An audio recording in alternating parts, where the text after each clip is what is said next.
Welcome to the first round of the 1989 500cc National Championship Series here in Millville, Minnesota. Right now in the pits, we're looking at the Kawasaki of Ron Lechien, his factory teammate, rider number 5, Jeff Ward, trying to become the only rider as we enter this 500cc series to have earned a national title in every possible class, and we'll talk more about that later.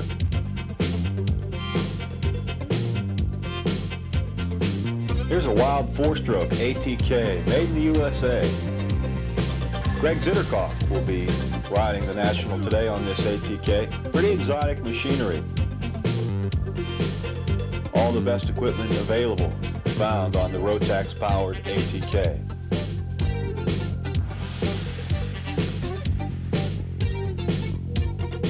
There you get a close-up look at the four-cycle engine.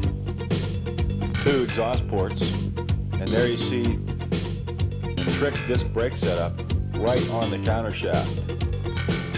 So the rear brake right on the countershaft as opposed to being on the rear wheel where it's been found for years. So we'll watch for the ATK in today's racing. There's a look at Keith Bones' mechanic. That's his Tough Racing Suzuki, number 21. There you see some more of the Suzuki pits. Todd the Hoops machine, number 18. Eric Kehoe's, number 8. There's Ronnie Tishner, rider number 11, warming up, getting ready to go.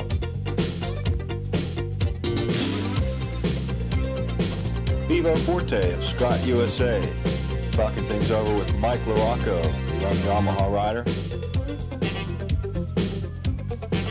There you see the machine of Doug Dubois, rider number 16. Here's Damon Bradshaw's Yamaha. We'll watch for it at the front of the pack. But right now, we're going to go catch a word with Larry Ward.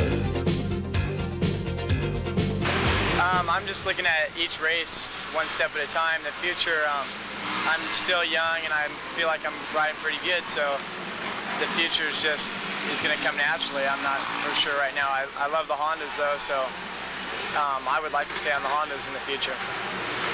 Larry, you're running these conventional forks on your bike. Most of the other riders are using the upside-down forks. Why is that? Main reason is just I haven't tested upside-down forks enough to be comfortable with them. I do like the upside-down forks, and in the future, I'm sure the next 5 or 6 races I'll be running the upside-down forks. Right now, the only real advantage to them is in the deep ruts. And these conventional forks work just as good, if not a little better, than the upside-down forks. The upside-down forks are a little more stable, like on a real high-speed track, and they're definitely better through the deep ruts. And other than that, there's no big advantage other than just our production bikes are coming out with upside-down forks, so we're definitely going to run upside-down forks the rest of the year. Okay, thanks, Larry.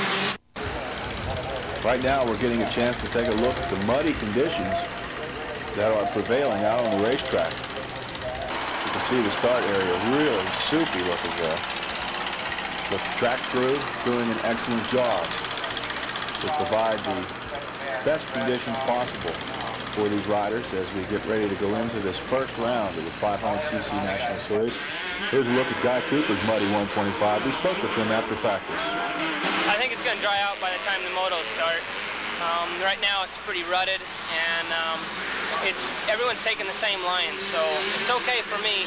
Let them get the one line real badly rutted out, and that way we can take the muddy line that's next to it that's smooth. You can go as fast as the dry line that's rough. I don't know. I went out at the very first, so I imagine there's starting to be more lines as those one lines get really deep. But I'm pretty sure for the motos anyway, the qualifiers will still be muddy, but the motos I think will be good today. Bike's working good. Ready to go. So that was Guy Cooper. Right now we're taking a look at the track conditions as we watch the riders in their practice session.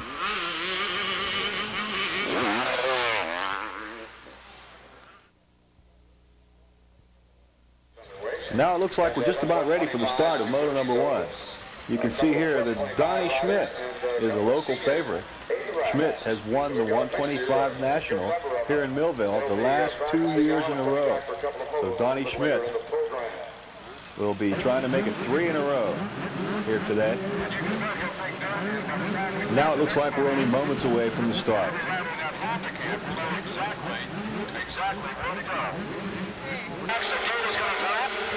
There we go. The gate is dropped and we're underway.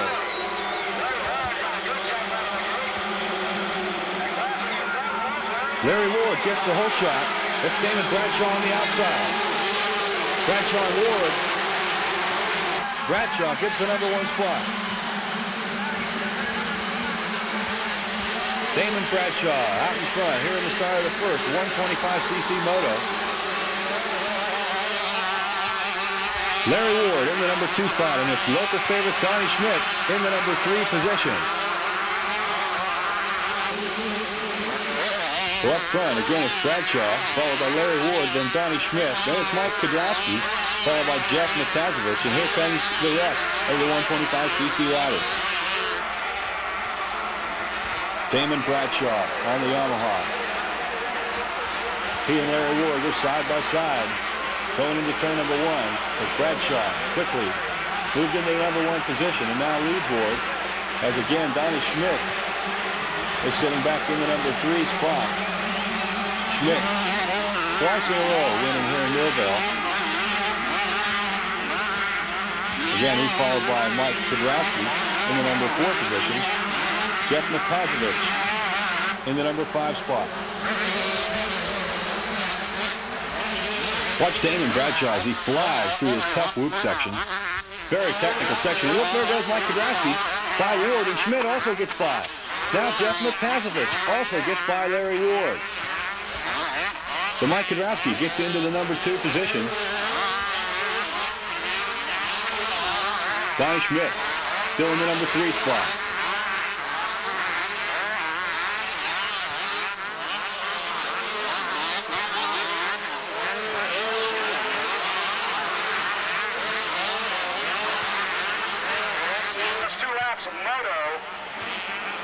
Once again, we look at the leader, Damon Bradshaw, rider number 45 on the factory Yamaha.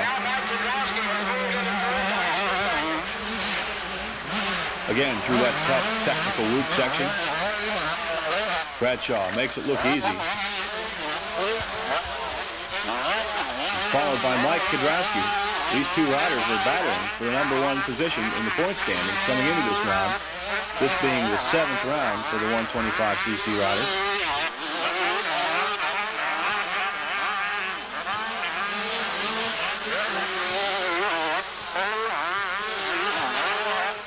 Jimmy Button, it looks like, going down. Yes, it is. Jimmy Button on the Honda. He picks his machine back up. And again, we look at rider number 45, Damon Bradshaw. Really smooth through that tough turn. Very rough corner. He stood up all the way through. Very aggressive riding style by young Damon Bradshaw. There you see Donnie Schmidt, rider number 9. Not too far behind Mike Kudrowski in the number 2 position. So it's Bradshaw, Kudrowski, and Donnie Schmidt. Bradshaw styling over the camelback jump.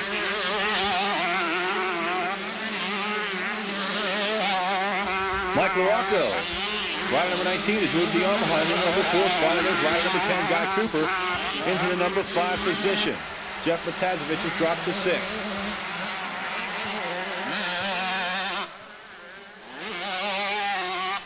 Bradshaw stalls his Yamaha.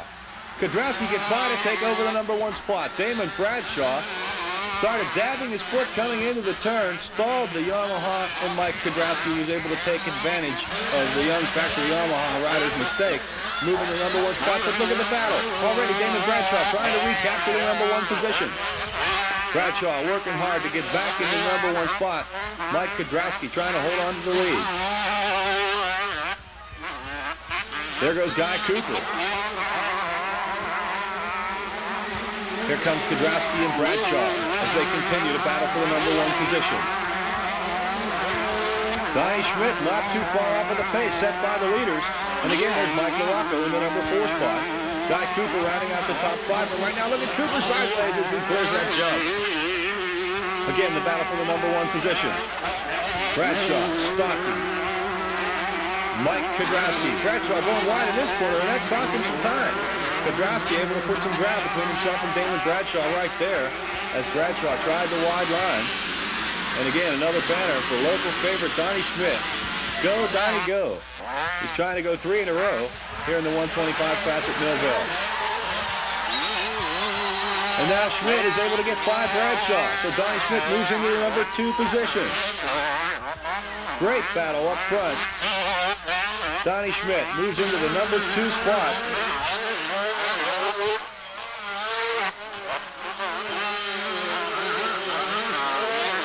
There you get a look at George Holland and Johnny O'Mara. Up front, it's Mike Kudrowski, followed by Schmidt, rider number 9. Damon Bradshaw in the number 3 position. Again, LaRocco taking that wide line up the hill in the number 4 spot.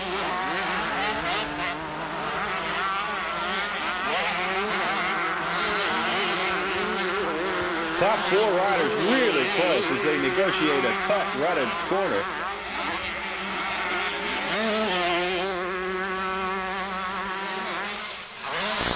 Here comes Kudrowski over the jump. Donnie Schmidt still in the number 2 spot. Damon Bradshaw 3rd. There's a close-up look at Donnie Schmidt. Schmidt gets out of shape. Whoa, sideways, and Schmidt goes down. Back wheel was hopping back and forth, and finally, out of control, Donnie Schmidt went down. Another rider down with him. And here, Guy Cooper gets by Mike LaRocco to take over the number 4 position. Donnie Schmidt trying to straighten out his bent machine.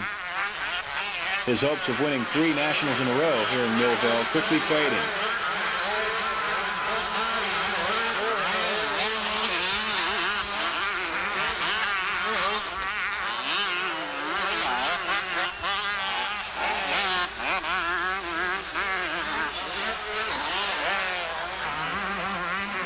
Some traffic right now for the leaders. Damon Bradshaw has closed onto the rear wheel of 782 Mike Kudrowski. Great battle for the number 1 spot brewing right now. Kudrowski standing up all the way through that rutted corner. Take a moment quickly to look back at Donnie Schmidt. Schmidt had a good ride going in the early portions of moto number 1, but that crash moments ago ended his hopes of winning 3 in a row here in Millville, Minnesota.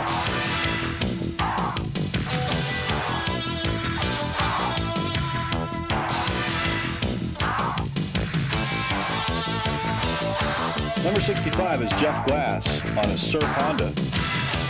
Coming into your picture now is factory Suzuki rider Johnny O'Mara. In slow motion, we'll check out the Suzuki rider style. O'Mara, the 1983 125 national champion, the 84 Supercross champ, really came on the scene in 1980 by winning the 125 United States Grand Prix. O'Mara on the gas hard, coming out of that burn. And now move to the inside to get by Jeff Glass.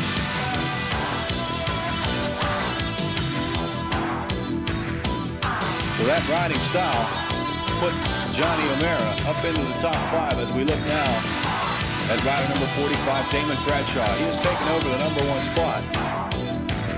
Just a few moments earlier, Kudrowski had noticed that his rear tire had gone flat on his Honda. He was unable to hold off rider number 45, Damon Bradshaw. So Bradshaw, again, up into the number 1 position. Now we'll see if Kudrowski can hold on to the number 2 position, again with a flat rear tire. So in the closing stages of this first moto, we see rider number 10, Guy Cooper, holding down the number 3 position. On the final lap, rider number 19, Mike LaRocco, making his way around. He's going to finish in the number 4 spot. And Johnny O'Mara is going to round out the top 5 here in moto number 1. So again, there are the results. Bradshaw, the number 1 rider. Mike Kudrowski finishes 2nd. Guy Cooper 3rd. Mike LaRocco finishes 4th. And again, Johnny O'Mara finishes in the number 5 spot. Now we'll move ahead to the first 500cc moto. Who's it going to be in turn number 1? It's the Kawasaki of Jeff Ward. Ward gets the whole shot. Another green bike on the ground. It's Ron Lachine. Ron Lachine goes down in the first turn. The entire pack is by. So you see Jeff Ward look like Tyson Boland in 2nd. Jeff Ward, as we mentioned earlier, trying to become the first rider in history to win a national championship in every possible class. Ward started racking up titles in 1984, where he won the 125cc national division. In 85, he won the AMA 250cc National Outdoor Championship. In 1986, a national title eluded Jeff Ward, but in 1987, he came back to capture his first Supercross championship. Then in 1988, he added a second 250 National Outdoor Championship. Now here in 1989, Jeff Ward is trying to nail down his first 500cc national title to once again become the only rider to have won a national division in every possible class.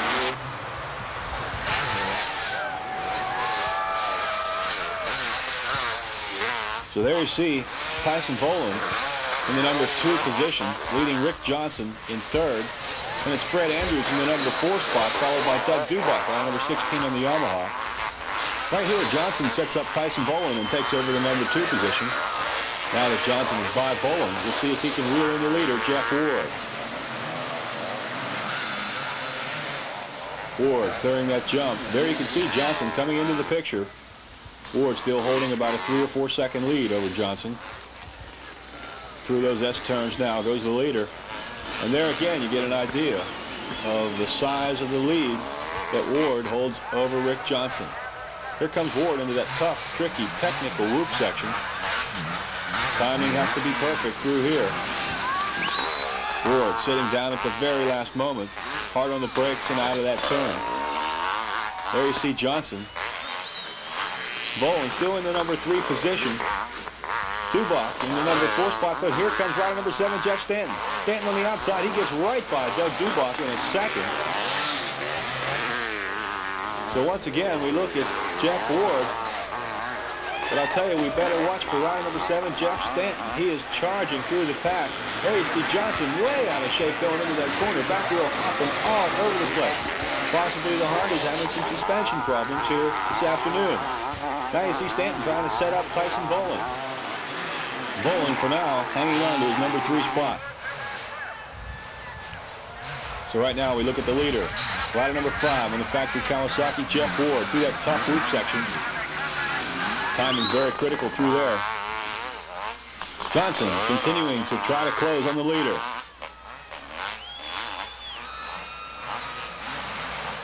There we see Jeff Stanton. He's moved into the number 3 spot. He got by Tyson Boland, dropping him back into the number 4 position. And also getting by Boland is rider number 16, Doug Duboc. And look at this. Ron Lachine has worked his way up into the number 9 position. So Lachine, after that crash in turn number 1, all the way up into 9th as we once again go back and see Jeff Ward pressing the jump in the number 1 spot, followed by Rick Johnson.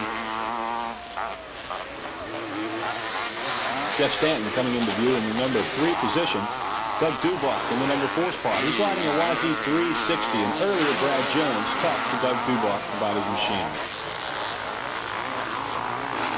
I had a few bad motos towards the end of the series. I got tangled up in a fence in Michigan and lost a lot of points in that moto. And the final moto of the season, I got hooked up with a rider and got my foot down in between his wheel and swing arm, and that put me way back and cost me a lot of points. And it was such a tight race from 3rd to about 7th. I just ended up towards the tail end of that heated battle. You're riding a 360 in the 500 class. Do you think that'll be an advantage for you? Well, I hope so. We'll just have to see how the racing turns out. You know, they feel real good testing them. Testing and racing is 2 different things, but I have a lot of confidence on the bike, and I hope everything works out in my favor. Do you think that since the track is rough and ruddy, it'll help having a lighter bike? Well, I hope so. You know, I hope that the big 500s will wear some of the other riders out, and you know, towards the end of the race, that'll give me a little bit of an advantage to, you know, either pull away or pass anyone that's in front of me. Do you think that if the smaller CCs works out better in open bikes, that maybe some of the other companies will be getting in to the open class and not worrying about the full-size 500s? Oh, it's hard to say. You know, I think a lot of that's just going to have to rely on how these few races go. You know, we've got a 6-race series, and we do real well. I'm sure they'll consider running a smaller bore 500cc bike. But you know, we're just going to have to see how the outcome of the race is and go from there, I guess. Yeah. When you're riding the big bores, what is the difference? Is there a different technique you use? Well, in a full-size 500, you have to be a little smoother, a little more, you know, pick and choose your lines. You can't just ride it real wide open and aggressive like you would a 125 or even a 250. You know, with these 360s, it seems that we can ride them almost just like a 250 with increased horsepower, and so I think it should be a good motorcycle. Well, good luck to you. Thank you very much. During our interview, Rick Johnson was able to get by Jeff Ward to take over the #1 position.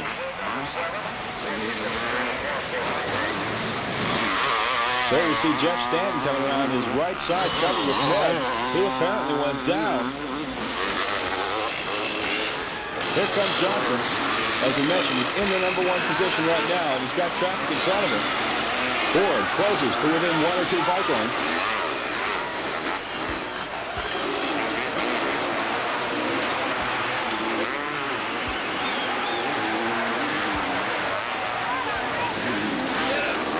There we see Jeff Ward coming into the picture alone. Rick Johnson is nowhere to be seen, and we understand that Rick Johnson went down hard. So Jeff Ward is all alone in the #1 spot right now. And almost unbelievably, it's Ron Lechien in the #2 position. Lechien all the way up into that #2 spot after being dead last off the start. There's Johnson, he's back up and in the #3 position right now. Jeff Stanton coming around, holding down the #4 spot. Stanton having his problems here in this first 500cc moto. Doug Dubois rounding out the top 5 right now, riding number 16 on the Yamaha. So right now, Jeff Ward is probably aware that Rick Johnson has had some problems, but he's probably not aware of his Kawasaki teammate having the problems that he had in the early goings, and now working his way all the way up into the #2 position. In his first year as a pro, Lechien gained Rookie of the Year honors. Then in 1985, he was the 125 national champion. Last year, in 1988, he finished 3rd in the 250 outdoor national standings, 2nd in the 500cc and Supercross series. Now we see Jeff Stanton. He's moved into 3rd. Stanton has worked his way by Rick Johnson. Here comes Johnson now in the #4 spot. Hot on his heels is rider number 16, Doug Dubois. So we're winding down towards the end of this first 500cc moto. We mentioned earlier that Jeff Ward would really like to win here today so that he can nail down his first 500cc national title. His Kawasaki teammate, Ron Lechien, proving that he's a contender in this 500cc series title chase. He worked his way up from dead last today and is holding down the #2 position right now. Rick Johnson also wanting to get back on the winning track today. He had to sit out a lot of the Supercross series as well as a portion of the 250 Outdoor National Series. He won the 500cc title in 1987 as well as 1988, and he would like to make it 3 in a row here this year in '89. But he's got his work cut out for him, as again we wind our way towards the end of this first 500cc moto. Jeff Stanton also wanting to do a good job today. He would like to win 3 national titles in 1 year. So he's got a lot of hopes riding on today's performance. Stanton, of course, already wrapping up the 250 Outdoor National title as well as the Supercross title this year. Doug Dubois was able to get by Rick Johnson, dropping Johnson down into the number 5 position. And there goes Jeff Ward, and he's going to take the checkered flag in the number 1 spot. Ron Lachine is going to hold on to finish in the number 2 position. Jeff Stanton 3rd. Doug Dubois worked his way into 4th, and Ricky Johnson rounded out the top 5.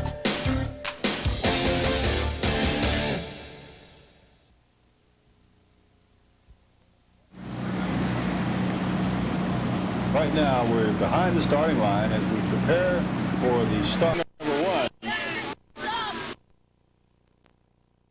It's moto number 1. Mike Kudrowski finished 2nd.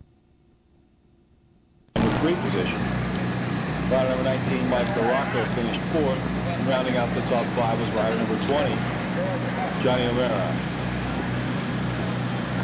Right now, some of the riders and mechanics grooming the area behind the starting line.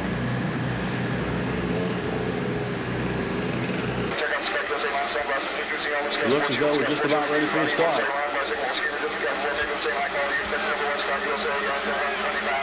Second, 125 moto about to begin. Here they go.